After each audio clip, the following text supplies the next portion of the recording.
will not close those games worse. So now, on to Summoner's Rift, it's time for game 2. I am definitely going to have my eyes on Broxa.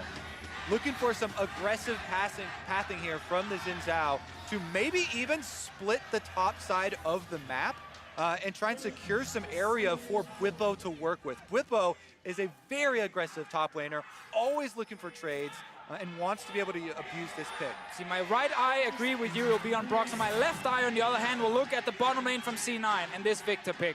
They grab it early. We saw last game Bwipo doing super well on a top lane, but they didn't move it to that top side. I want to see if they can actually utilize it with the Leona here. The kill pressure they're going to have with Ignite as well on Zeyzal. It's a lot of early game damage just from the support alone. And already there are differences here you can see with Sneaky's rune choice. He's taking Aerie for trading in the bottom side of the map, not the Kleptomancy that we see for the top side, trying to farm up there. Definitely makes a lot of sense. He also has Domination. Usually, I can't see those Domination runes, but usually you'll get Taste of Blood, as well as Ravenous Hunter for the extra healing, and that is for sustain in lane. All right, so once again, you've got Caps with Cleanse versus Jensen's Lissandra. He was really good at getting away from those ganks before. We'll see the attempt once again here as Licorice and Bwipo get to their lanes and the mid laners fight as well. Yeah, this is the problem for C9. Even though it was fancy with the Victor swap to bottom side, they end up with this Aatrox versus Jace lane. Now there could be a difference between Bwipo's Jace and the Shy's Jace. Of course, definitely I've seen a lot of Western Jace players struggle in the past to actually snowball games. Bwipo can prove everyone wrong and say that he has actually practiced this enough to hard win this matchup because it is a good lane for him. And Bwipo came in with confidence. He said he looked at that Freak of Freaks match where Keen had done so well in that 1v1. He said, if I can go anywhere close to that, I'm pretty sure I can really show Licorice what's up. And in game 1, that was true. Maybe some jungle help as the bot laners fight. We'll see what this game looks like in that top lane matchup as well. Yeah, I was going to say, Bwipo definitely has the right mentality for it. As far as being very aggressive, pushing in Licorice, zoning him off the minion wave here, and trying to use his Shock Blast to land an extra bit of damage. Licorice now looking for maybe the long Q on the minion. Bwipo gets that trade outside of turret range, so still that is advantages to the Fnatic top side, and the wave will slowly push towards Licorice. He will gain the XP, not zoned out of this, but advantages still going to Fnatic side. Like we were talking about, Graves does not bring hard CC like a lot of junglers do. He does bring a lot of damage though. So if Licorice can actually set it up, then there is a possibility. I don't see it being super likely. Bottom side, though, trading very heavily, so that might be the area junglers do gravitate towards. And crucially, that is a pre-level 3 fight right there. When 3 comes through, as this fight happens at the top side, a lot of health, actually, that Bwipo might lose, but Svenskern's going to run away. But at 3, Sneaky gets the ability to stun whatever the setup is from Zeyzal, and that can start really turning this around. Yeah, Fnatic always have to be careful. Another one. Ooh, and they wait out the spell shield for Reckless, who's going to be stunned up now, takes some damage, but really good shielding Hylissang, weaving those E's through quite nicely. But I like that. Saving the spell shield for the actual Q stun is what you're trying to do as Reckless. Obviously, Zeyzal knew that was going to happen, as you highlighted, Freaks. So always mind games in the bottom lane when you play against spell shields. Meanwhile, top Svenskern did show up, got a bit of damage on Bwipo, and that was basically it. But the Jace is currently out of mana, and Licorice is trying his best to just match farm. He's slightly down early on. Yeah, that was the main point of Svenskeren showing his face up there, was there's so many minions in front of the turret. He was trying to buy Licorice time to get some last hits there in front. Meanwhile, in the mid lane, again, this exchange going pretty heavily in favor of the damage for the Fear. Never mind. This one goes for Licorice. Yeah, that's actually pretty solid there in that top side. We know that Broxa is nearby and can come through if he's needed. All right, so first trade, we got to see Licorice actually win. Obviously, Bwipo is low on mana, as we highlighted before. He will go back and use TP to lane, most likely. Meanwhile, in mid, as we highlighted with the last pick, against Lissandra, like long-range poke is just so effective because she can only really all in if she wants to threaten you properly, and that's why he sits with Cleanse and a dash on the Azir. Yeah. But that's also why you see the teleport for the Lissandra. And Jensen, his teleport has actually been forced out already. And that's the reason that why he's staying even in CS right now. Has already used his first teleport back to lane after he was forced out there by the harassment of Azir's long range.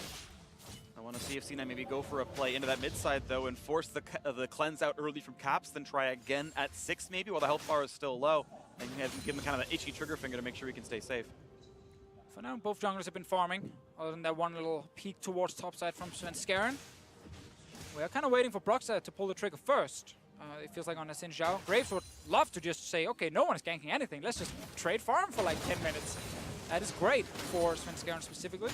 First to level 5, Svenskeren's jungle's going so far okay. And they've matched pretty similar on the recalls there. And the division coming out for Brox's side. Going to be spotted out now by Sven as well. Mid laner's recalling, so Sven's trying to get there in time, but Broxa does a good job killing this Scuttle Crab so quickly. Let's see if he continues with this invade, though. There is a smite up for Svenskeren, but not one for Broxa. With Azazel around, he actually could have creep-jacked him, but don't know he was there, it seems. So, and that was with both the bottom lane and the mid lane having recall. Oh, they found him now, though. The stun is in. He's already burned the flash as well. Is this the kill? But out of nowhere, Hylissang is in and finds the save. The Ignite's not going to be enough, and Fnatic survive. Yeah, the reason Svenskeren was waiting because he needed some more support. He knew the Fnatic bot lane had recall, but he didn't know exactly where they would be in terms of running back to the lane. Were they already in the jungle? Were they near the tier 2 turret or not? But the moment Azazel showed up, he knew, okay, you can force a flash here. It's a good early advantage in the jungle matchup. And that could be important to try and stop Whippo later from just perma pushing his top side, because Aatrox will need help, as we can see right now in terms of CS difference. Meanwhile, bot again. Big stun coming across as well. Later knocked on Hylissang, but good positioning by Reckless to let him dodge away out of that stun circle. And the game overall as a position, 100 gold lead for Fnatic. Their overall laning phase, most of that being done in the top side with 11 CS difference. Fnatic slightly ahead in this early game. Yeah. Meanwhile, Sneaky definitely showing his experience on this Victor pick, even though not too much in the bottom side of the map. As you said, it was really important that Reckless positions far away from Hylissang so they get the max distance outside of the gravity field there to avoid that chain CC that you were talking about earlier, Freak.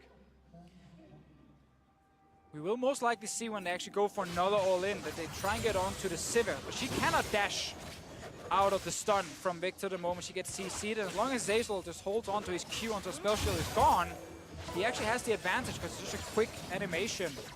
And if they manage to do that, Reckless will be stunned in place for quite a while, and that could be enough to kill him. But for now, he's playing very safe. Also, this bottom lane presence for Cloud9 has allowed Svenskeren to move in and take control of the river around Dragon. He could actually do it, but they don't have any vision on Broxah, so he's a little bit worried where the positioning of Xin Zhao is, since there's no deep wards in this game, and he's kind of hovering around a possible dive or counter gank here from the bottom lane. New ward gets put in place right there to spot him. He will steal away the blue buff. Zazel can roam up and help him as well. And if you are Fnatic on bot side, you're just trying to hold on. You're just trying to survive. You know Sivir in late game teamfights will be a massive threat, a massive advantage for you. But early on, it's hard for you to do a whole lot against the Victor and Leona. So right now, it's just a battle against the clock almost, where Fnatic, they know eventually they will get dived, they will get, you know, ganked by a TP coming from Jensen, something like that, and the bot lane tier will die.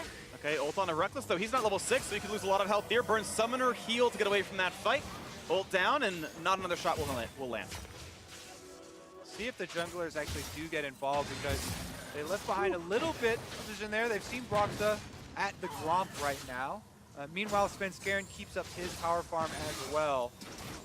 Cap's doing really well in the mid lane. Mana's getting a little bit low, but he has another Corrupting Potion stack if needed, and so far he feels safe. Broxah spotted by the Scuttle Crab, and Svenskeren waiting around to the wings, but no fights to be had just yet. Still a very close game. This one now Cloud9, 200 gold ahead.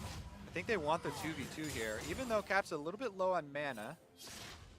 Yeah, I don't know if Caps can do a full combo. They actually might not want to fight because of this. Junglers equal levels and similar on items. Boots up for Broxah.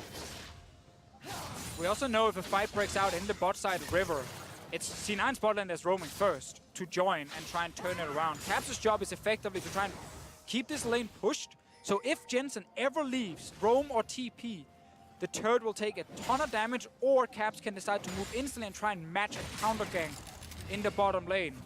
And I think it is very important also to look at the experience there for the bottom lane. Zazel, once he hits level 6, then you do have a possibility of a big long-range stun to actually come in and change the fates of one of those teamfights. But as of right now, a lot of defensive vision for Fnatic in the river. You can see control wards on the top side, as well as trinket wards on the bottom side of the river. So Cloud9 don't have a lot of routes to create offensive plays, and they just continue to farm away. Well, it's been a fairly slow-paced early game. Cloud9 actually have a positive win rate with a gold deficit at 15. They've actually been able to make comebacks happen. They're Despite a high first blood rate, not the most dominant early game